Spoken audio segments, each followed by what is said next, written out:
All right, I made this task and I've made similar tasks with a colleague. And the reason why I like it is because as a teacher, I always told my students that you had to get X or Y by themselves first before you were able to start substituting in and solving equations. And that's actually not true, right? You can substitute in for any expression. And so if we look at this, we have Y by itself in this first equation here. And so you could substitute it in here if you like, assuming that you're making a system of linear equations and you're trying to find where the points of intersection are. So I could, I guess I'll just color code.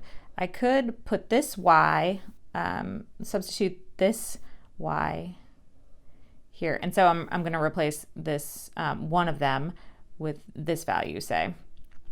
So that would look like 4 equals negative 3x minus y, which in this case is 2x minus 4. Okay, so that's certainly one way to do it. But you can do it lots of different ways. So here we go. Let's start over.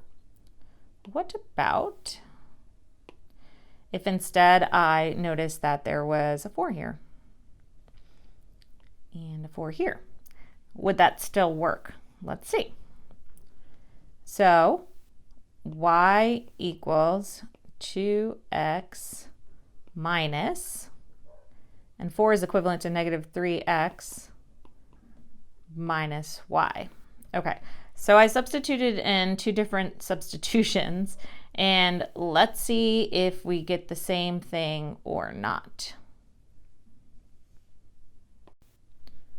Okay, so for this top substitution I did, let me just divide these up so you can see them differently.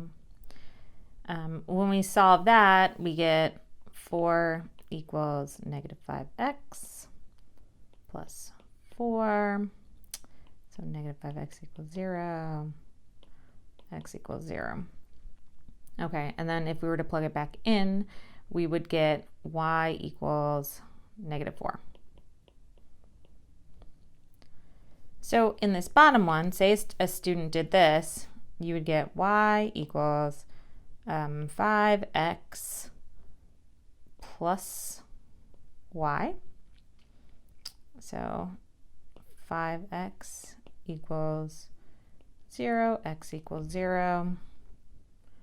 And then if you go and plug it back in, you get y equals negative 4. So it still works. So those were two options, but there's lots of other options that you could do. So for example, this 2x here, so you could replace this for that 2x because they're equivalent. And then I think I might have, yeah, I have this 7y here, this 7y here, so you can replace one of them with the other, and so on and so forth. Now, another really cool thing that you could do if you wanted is you could think about doubling and then replacing as well. So what we know is that 4x is equivalent to this here. So this 4x is equivalent to that. And this 2x is equivalent to this. So we could double this and double this and then substitute in as well. So substitution is basically just a lot more flexible than the way that we typically teach it. And you can encourage your students to get a little more creative with substitution by using a task such as this and making them pick, 4 different things that are not X and Y to substitute for. So hopefully that's helpful.